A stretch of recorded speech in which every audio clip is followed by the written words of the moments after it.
Let's show how to calibrate the scale. Power on. Until it reads 0.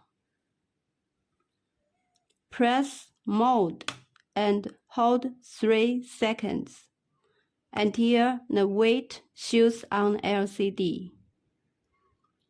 Press TARE to adjust the calibration weight. There are 200 gram, 100 gram, 50 gram, 20 gram, 10 gram option.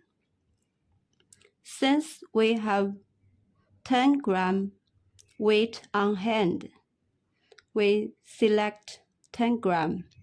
Press mode button to confirm. The flash on LCD. Put on the weight.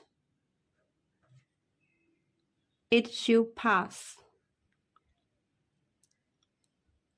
Turn off the scale. The calibration finished.